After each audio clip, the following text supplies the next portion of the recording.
Hi, everyone.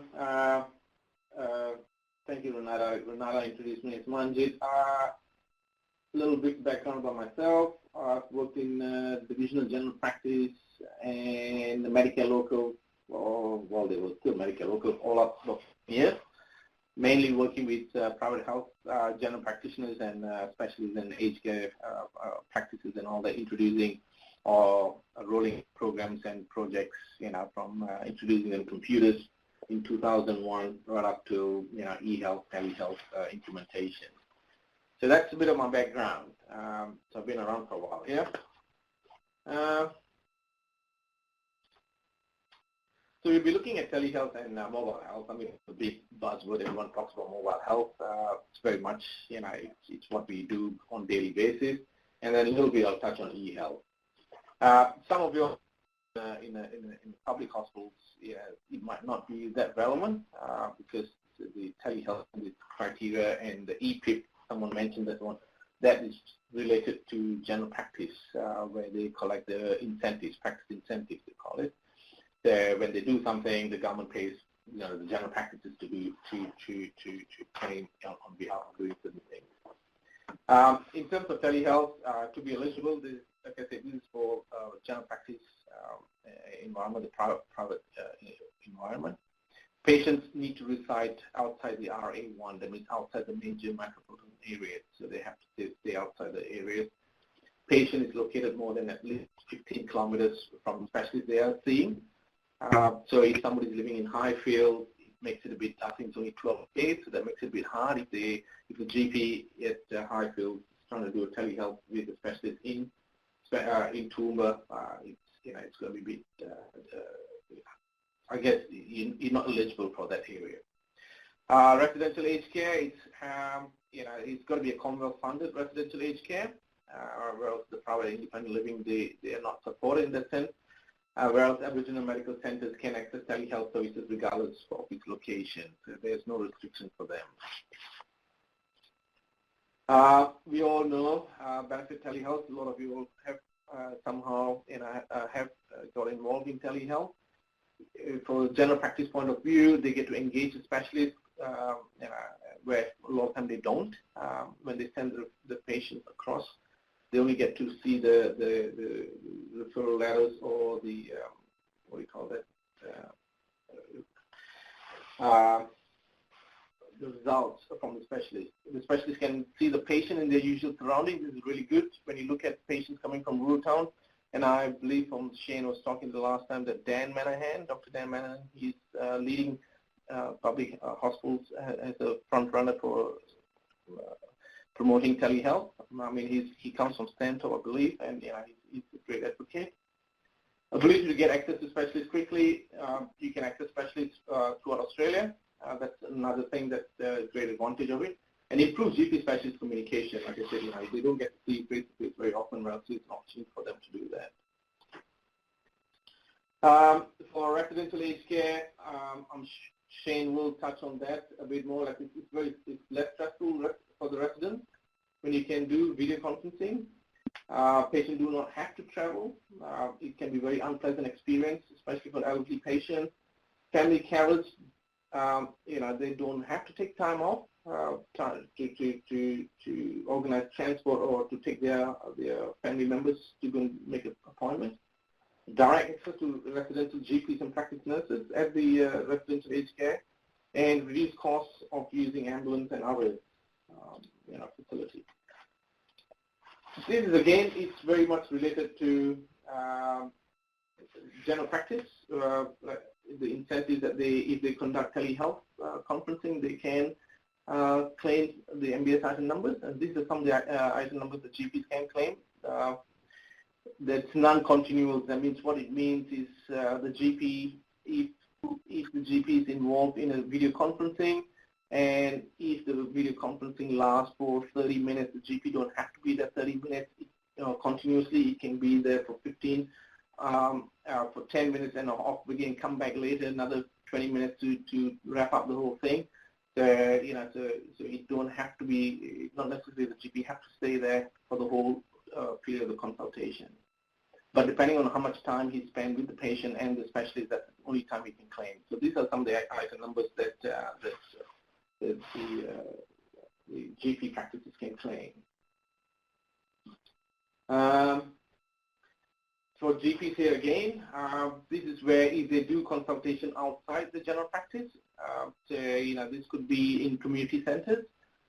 I'm not too sure whether Shane should be able to answer this question later on. If the GP were to do a name referral to Toowoomba-based hospital, whether GPs can still claim telehealth item numbers, and so can the specialists. I'm not too sure. At one stage they could, so I'm not too sure on that one. I'm sure Shane will be able to answer that question later on. So these are other item numbers that the GP practices can claim if they're doing outside the GP practice. You got residential aged care. Again, they got their own item numbers here, and it goes. There's a couple of ways that they can claim. The item number 2100. That's 2280 plus $46 with number of patients seen up to 6, and then once you start seeing more than that, then it drops down to $330 per patient plus 7 more. So again, it's time-based and at residential aged care. If you have nurse and Aboriginal health workers, they too can participate to do telehealth video conferencing, and those are the item numbers that they can 10983, 10984, and 990.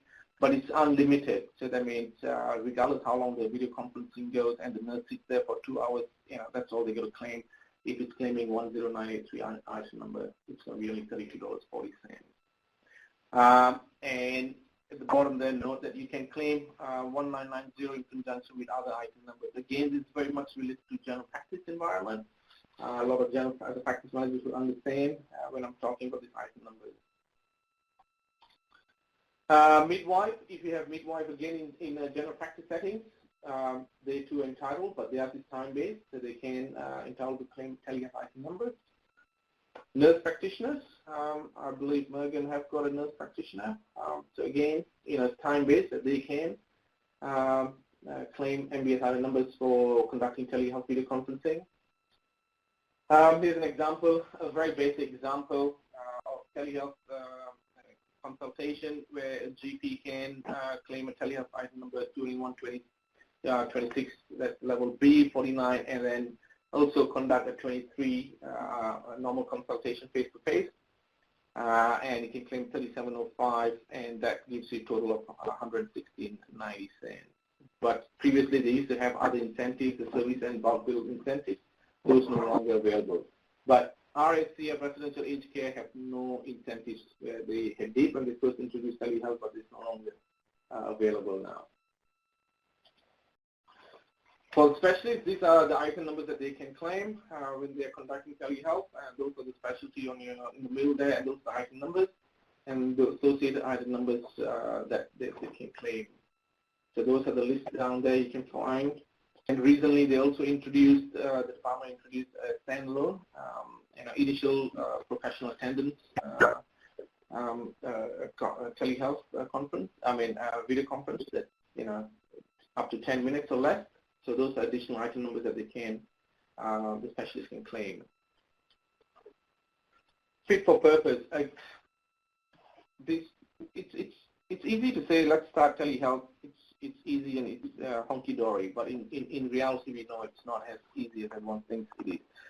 But so it is important that general practice environment need to identify the right patients that can benefit from telehealth. Women with diabetes, elderly patients, antenatal appointments, single moms with kids. Trying to drag 5 kids to the appointment. Can you imagine that? Then if you have to travel 3-4 hours. So again, you have to target the right patient. Pre-admission into public hospitals and post-op with private specialists. I know a lot of specialists are very keen to telehealth video conferencing for post-op. Again, it is important that you identify your patients. And I know, Queensland, Darling Downs Hospital has done a lot of work in promoting video conferencing. Shane will elaborate that. Nursing home patients, like I mentioned earlier on, and patients that require multiple appointments with various specialists. You can conduct various appointments. So So you don't have to necessarily that you have to do one appointment with specialists one day. You can arrange 3 or 4 specialists on the same day with the same patient if they're seeing multiple patients.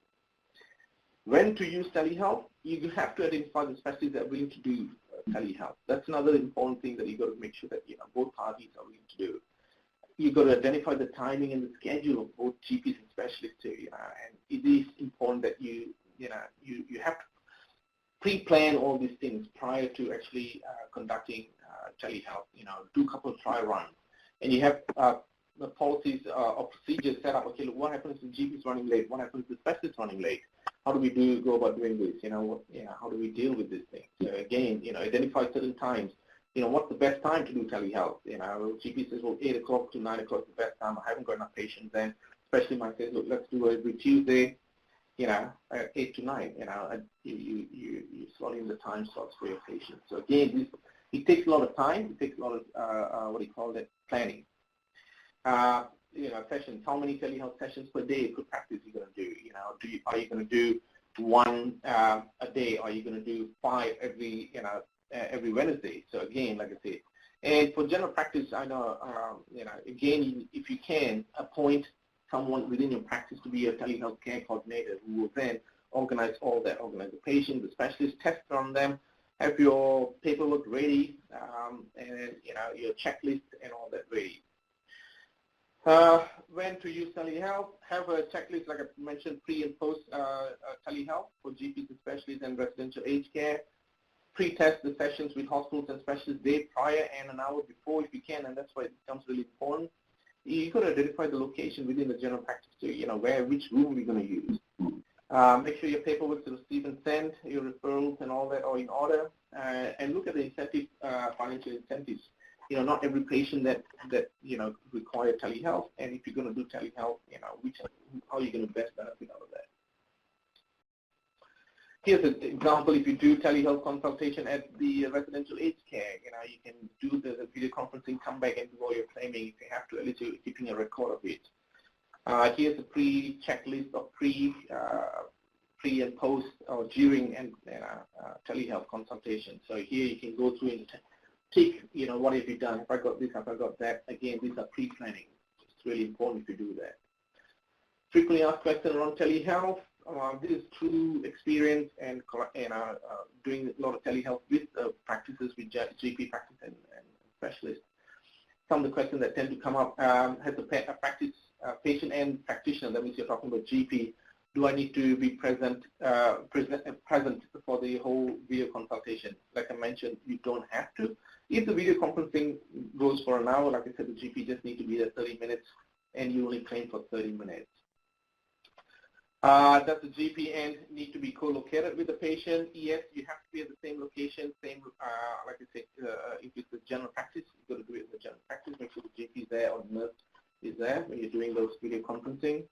GP nurse, do I need to take clinical notes? Yes, there's no difference with the consultation that's been done, like you would do your face-to-face consultation, so you make sure you keep your clinical records.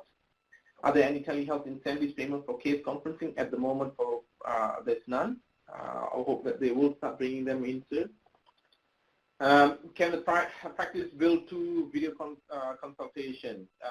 Example 1 from GP, 1 from practice nurse. No, you can't. Only 1 telehealth advice from number of patients, and it's payable. So you can't get the GP and the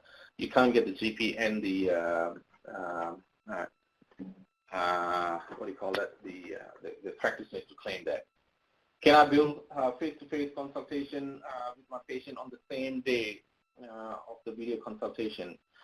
Just give me a sec, please. I'm sorry for this. Just give me a second, please. Sorry, yeah. Can I build face-to-face consultation with my patient on the same day video consultation? Yes, a patient may require face-to-face consultation by the referring practitioner on the same day. A telehealth service is provided. You will need to provide the time in each consultation because there are 2 different consultations. You can't do that. Can the patient receive multiple video conferencing, like I mentioned earlier on? Yes, you can with different specialists. You can have multiple video conferencing. Can I provide telehealth on GP even locum has a locum? Yes, you can. If you got locum, they can also provide telehealth consultation. Future NMA health. I mean, recently you would have heard that CSIRO mentioned that there's a saving over $3 billion, they reckon, if you do home monitoring system, telehealth, video conferencing, and all that. So there's a lot of money that could be saved. So it's not, I mean, that's the future.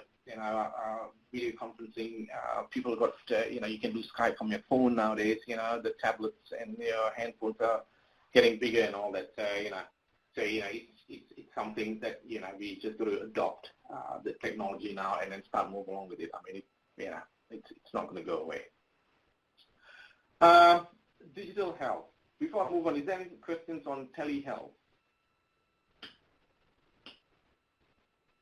There was a question from Tegan Tucker. I don't know whether this is going to be a question for you or for Shane, but are these item codes codes claimable for oral health practitioners? I believe it's not on the private practitioner side of things. No, you don't. You can't. There's a list of what specialists you can engage to claim the MBS item numbers. I don't believe oral health at the moment, but I'm happy to check for you. Good question. We'll follow that up. For Queensland Health, I think we'll leave that for Shane to answer the question. All right, I'll continue with the digital health then. eHealth, or that's what they call now digital health. It's called My Health Record. If you look at the dashboard report recently came out. When we started eHealth a couple of years back, there was just over 1 million people registered, and now if you look at it, there's over 4 million people have registered, and they're doing a couple of trials at the moment where when eHealth came aboard, we were engaging community members to opt in instead of opt out. So that means you go and talk to the community members, say, look, here, eHealth's going to be great, eHealth's going to save your life in an emergency, we need you to be part of this eHealth here, register please. So, but it didn't. I guess it didn't flow as what the department actually wanted. So what they've done now is recently they have gone into a trial up in northern Queensland and New South Wales, where it's going to be an opt-out. That means everyone automatically has an eHealth record, but that does not mean you got your records uploaded and all health information. Nothing's up there. But it gives you an option to opt out. That means you go and let the Department of Health or Medicare office say, I do not want my eHealth record. So you automatically have an eHealth record, but there's no information there until you go and speak to your health professional and then have them available, uploaded to your the eHealth site, My Health site. So there are no, so there's no information that's been uploaded. The EPs, like I mentioned, practice incentives payments, those are for general practice. It's not for public hospitals, it's more for private GPs. And this is where the GPs are required to do certain things. And when they do certain things, they do get, incentives. So here, at the recently on 1st May 2006, the department says, look, they have to upload at least 0.5 of their standardized patient equivalents per quarter. So, depending on the number of database, some practices might have 5, some rates per full-time GP per quarter. So it all depends on the number of database, how big the database is. Opt-out trial, I mentioned, in Blue Mountains and North Queensland, they're doing that at the moment. NETA is being replaced by Australian Digital Health Agency at the moment. What is next in eHealth? Practice needs to start again. Sorry, this is slightly different. So, what the practice needs to do is, in terms of eHealth, they still can't get away from that 5 requirements. This is very much for general practice, not for public hospital, but for general practice, they need to be able to, the 5 requirements that is required by for general practices to comply with. So they can't get away from that. Applying for your HPIOs, individual health identifiers, the practice health identifiers, they're going to have their secure messaging system. They're going to do. They're going to make sure that they have compliant software. So those are the 5 things that they need to do. Practice needs to start, like I said, utilizing and embracing programs such as referral, secure messaging, e-prescription. I mean, it's not going to go away. I mean, like I said, when we first introduced computers in 2000, a lot of GPs were very resistant, and now 10, 15 years later, everyone's got computers on there. Same thing, technology is moving, people are using them. You're going to find more and more software that are being used that will be a lot of, what do you call that, eHealth projects are being run. I mean, you find a lot of big hospitals are doing that down south and all that. So we won't be able to get away from that. Website is worth looking at, Digital Health, My Health Record, and Akram. That Shane can explain on that. Akram website is a great website where if you want to go and search for what do you call that, telehealth directory, is a great website to go to. The shared health summaries include patients' known information such as what's included in the shared health summary. I think this presentation, the page has just gone mixed up a bit, so I'm sorry about this. It includes patient information such as medication, allergies, adverse reaction, immunization, medical history. So, those who haven't had for eHealth, for your own shared health record, this is what the information that can be uploaded that's available on your shared health summary. Patient has only one current shared health summary. That means their usual general practitioner will be uploading, should upload the shared health summary that with the patient's consultations and all. Who can view the nominated healthcare providers? As a patient, I can do that. The medical practitioners, any medical practitioners who apply for the individual health identifiers, practitioners, and Aboriginal health workers. Again, they have to get permission to do that. Event summaries, like I mentioned, this is where if I were to end up in a after-hours clinic, if the general practitioners can view my event shared health summary, then at the end of the consultation, the after-hours doctor can actually upload an event about my visit for that period. So that my usual general practitioner then can have access to that information when I do visit him in a couple of days' time. So you don't have to remember what this after-hours doctor prescribed or what was the information. So I'm sorry about the slides there and the cutoff of my telecommunication earlier on. Any questions around eHealth? Yeah, we might just go back to the nurse. We've got Victoria Fisher's online, and she's just wanting to know more about the nurse item numbers.